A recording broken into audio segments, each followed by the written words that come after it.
What's up guys, my name is Gabe and welcome into the Trojan Blade. Yesterday, both on Twitter and my YouTube community page, I put out a post asking you guys to give me some of your biggest USC hot takes. And man, you guys delivered. We got a ton of submissions. So in today's video, I will be reacting to some of the most interesting ones. But of course, before we do that, if you are enjoying the videos, please do leave a like and subscribe to the channel if you haven't already. While it is the off season for football, guys, a lot of sporting events are still going on, whether it's basketball, hockey, baseball is about to start. So with that in mind, head over to SeatGeek, get yourself some tickets. Maybe you're going to a Dodger game, maybe you're going to a Kings game. And when you get those tickets and you're checking out, make sure to use my promo code TrojanBlade for an additional $20 off your first order. Thank you guys so much for being here. Let's get into this. All right, first up, we head over to Twitter. We have my man Dan Jeffrey, who says Braylon Shelby will have 8+ sacks next year. So in my mind, this isn't that crazy of a hot take. Braylon Shelby is a physical freak. He has all the potential in the world as a pass rusher. And now that Alex Grinch won't be having him be one-on-one to cover wheel routes against Utah, he'll actually be free to be that pass rusher to create havoc in the backfield,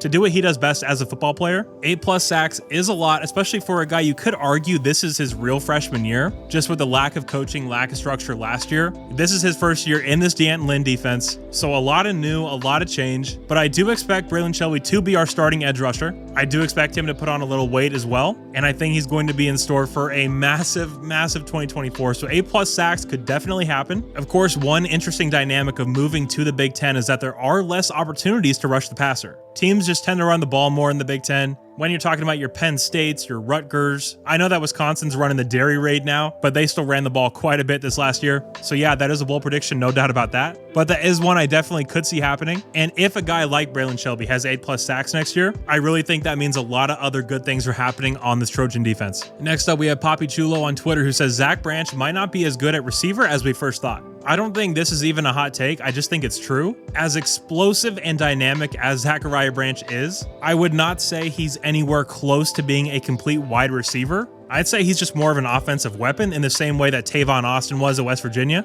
Now, Zachariah's numbers could have been bigger last year if Caleb found him in the progression. There were multiple times he ran wide open downfield, but in that same respect, if you really look at Zachariah and isolate him on film, the route running isn't that precise. He has this tendency just to kind of drift out there, because in high school he could. He's such an elite athlete, he could be jogging around and he'd be wide ass open. And he's the best player in the field, so the quarterback is going to force feed him the ball. Now at USC, college football, it's not going to be that same way. So in that spring game, I'm fascinated to see how far along he's come with his route running. He had a lot of trouble blocking last year as well, and as we know in this Lincoln Riley offense, no blocky, no rocky, so he's gonna have to get much better there as well. Now he has the strength, he has the athleticism to be a dominant blocker. It's just about learning the technique and getting that mentality down. Now, do I think Zachariah Branch will be a great receiver this year? Yes, I do. I think he's going to take those steps to become an elite route runner. As a true freshman coming in, Zachariah is one of the most dedicated players you'll see. So his work ethic isn't even a question here. So I would look for him to take a big jump this year, but junior year Zachariah Branch is probably going to be an absolute monster, special teams, offense, everything.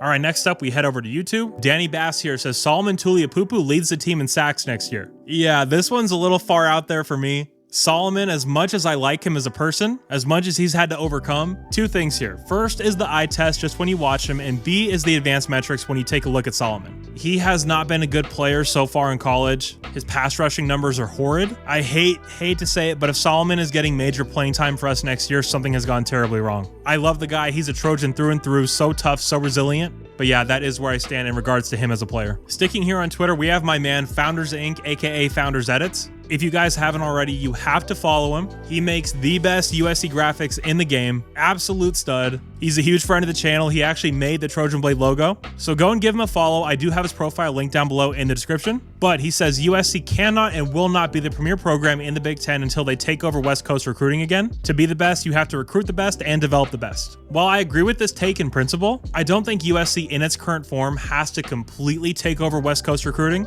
But at the same time, we can't recruit it at the level we currently are and expect to be national title contenders. You go through and look through the top 10 players in the state, they're all leaving except for like one. I believe Xavier Jordan was the only top 10 player in the state we got this cycle. With the addition of the transfer portal, and if USC can start playing the high school NIL game on a more competitive level, I think we're going to be just fine. You've really seen the staff take a national approach with this year's recruiting class. We got guys from Connecticut, Florida, Georgia, Texas, all over the place really. So yeah, I don't think we have to completely take over West Coast recruiting, but the level we have been recruiting it is not acceptable at all. So I agree with you there. All right, still on Twitter, East Coast USC fan says we already have our head coach replacement. So I assume you're talking about D'Anton Lynn. And look, we'll find out this year. But if D'Anton Lynn gets his defense turned around and the culture's there and we play the right way, and then Lincoln goes to the NFL in a year or two, he's 100% my top candidate for the job. You just saw it happen at Michigan with Sharon Moore. Again, time will tell with this one, but if we come out this year and have a stinker, then obviously he's not the guy.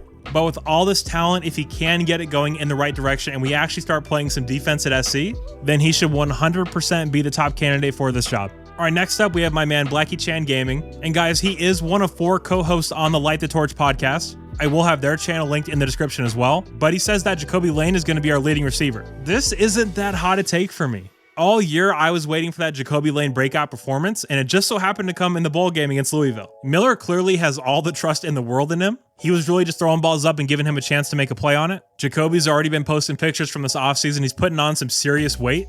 So if he can stay healthy in 2024, I think he's going to be a massive, massive weapon no matter who the quarterback is. Whether it's Jaden Mayava or Miller Moss, I think he's going to be getting the ball a ton. So yeah, that is one I could definitely see happening. Troy Landia here says, we need to give Riley another year even if this season goes bad. Moving to the Big Ten is a much bigger transition than many fans will give it credit for. I agree with this one 100%. Now, of course, there are levels to this. When you say the season goes bad, are we talking about 7-5 or are we talking about 3-9? Because if something insane like that happens, I don't think you have a choice. I think you have to try to move on. But being realistic here, we're saying bad is 7-5, 8-4. Then 100% you need to give him another year. This is a massive change. You're changing your entire schedule. You're changing the way you travel. You're changing the way you practice. Brand new defensive staff, brand new quarterback. So many weapons gone. This is going to be a brand new look USC team in 2024. So yeah, if we go 7-5, 8-4 again, the pitchforks are going to be out. But I do think giving Riley one more year in the Big Ten would be the right choice in that scenario. This one's interesting here. JP the 19th says, if we don't start recruiting a new generation of fans, we'll be the next Stanford. Our most passionate fans, boomers, are aging out. Our game day experience sucks and we need some serious changes. So this is one I find to be very interesting. I really want to focus on that first line where he says, if we don't start recruiting a new generation of fans, we'll be the next Stanford, and also talking about the game day experience. So when we talk about the game day experience at the Coliseum, especially when compared to other venues, to say it's lacking, I think is an understatement. The team's entrance into the stadium is terrible.